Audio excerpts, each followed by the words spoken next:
We will never again in this lifetime see Neptune in the sign of Pisces. Neptune has finally progressed into the sign of Aries for the final time in our lifetimes.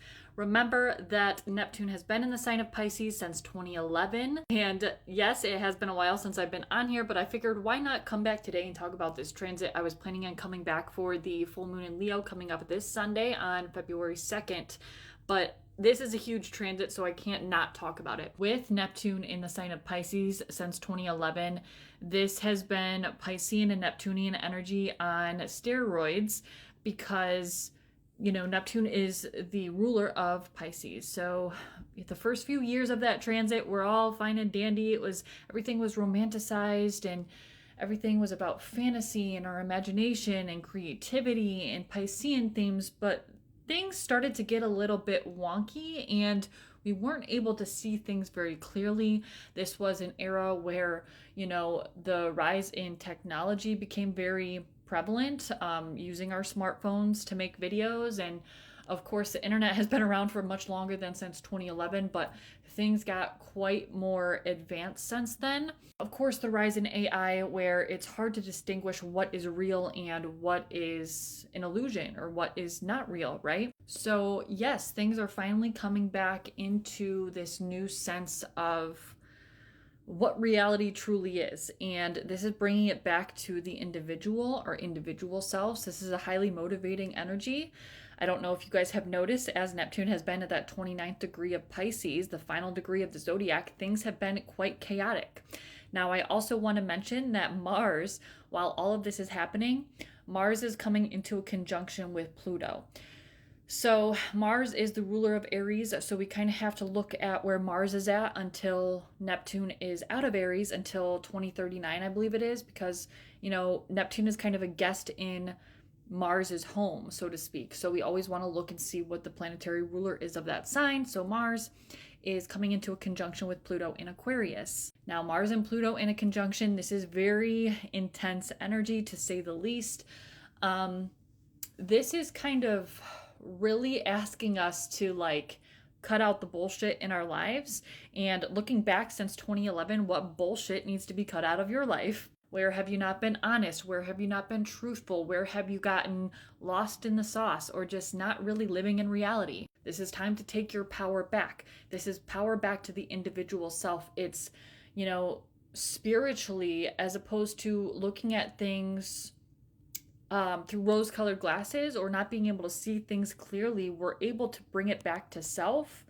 And what about our spirituality is most in tune with our physical self, our physical body, right? It's bringing spirituality back into who you truly are as an individual person. You'll see a lot of energy over the next coming years with Neptune and Aries of fighting for what you believe in, feeling this need to stand up for what is right or feeling a need to stick up for your beliefs. We saw a lot with Neptune and Pisces of this, what's the right word? I don't want to say this reform back to organized religion, but I think that we're going to start unmasking like this veil. You'll see a lot of people in the spiritual community that are going back to organized religion, or we did while Neptune was in Pisces, specifically towards the end of that transit. And not that there's anything wrong with that, but there's this higher level of knowing and understanding that those structures were put in place for a reason, because there was this fog put over the collective. And I'm not just, you know, I'm not speaking too broadly, but I don't want to speak too individually either. But we're able to look back at that now and understand how and why those things had to happen the way they happened. So if you were one of those people that, you know, shied away from some of your spiritual beliefs or your spiritual practices, and I don't want to use the word brainwash, but in some way, shape, or form, you were brainwashed into going backwards a few steps, that's okay. It was done that way for a reason, and you were meant to learn something from it and to come out stronger on the other side as an individual in your spiritual journey. Neptune in Aries is really a funny energy, and it's kind of a funky energy because like they couldn't be more polar opposite, right? Aries in Martian energy is very like warlike. It's the masculine. It's all about energy, drive, enthusiasm, the individual, excuse me. It's I, it's self. It's very procreative. It's very, I don't want to say childish, but there's that childlike enthusiasm to Aries and to Martian energy, whereas Neptune and Piscean energy is very much like almost in la la land. It can be very highly creative. So this can be a very, very creative transit. And this kind of gives you a little bit of energetic boost that you need if you've been needing an energetic creative boost, right? Maybe that's why I'm on TikTok for the first time since I had my baby. But it can really give us this boost of creative power, and it can help us to remove ourselves from that lost in the sauce flavored energy that we've been swimming in for quite some time since 2011. But anyways, Martian and Aries energy is just, it's so polar opposite from Pisces energy. So of course Pisces and Neptunian energy gets this bad rap because it's not well understood. It's probably the most misunderstood sign of the zodiac, because I like to think of it as all 12 signs combined into one. And then Aries is the beginning. So it's the beginning and the end. And this is a fresh start for Neptunian energy, and to bring that, the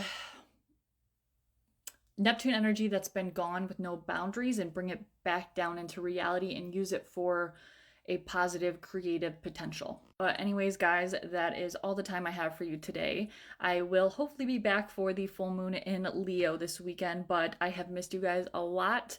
Much love to each and every one of you. Happy Neptune in Aries. And readings should be opening up here soon in the near future. I'm just slowly getting back into the groove of things. So my videos probably won't be as formal as they used to be. I'm just working a few things out. I might start doing lives instead of pre-recorded readings. I'm not 100% sure. Or pre-recorded videos, I should say. But that's just something I've been tossing around. So yeah, I'm here, and you guys can always DM me if you want to try to book a reading with me before they're open to the public. But yes, much love, y'all, and happy Neptune in Aries.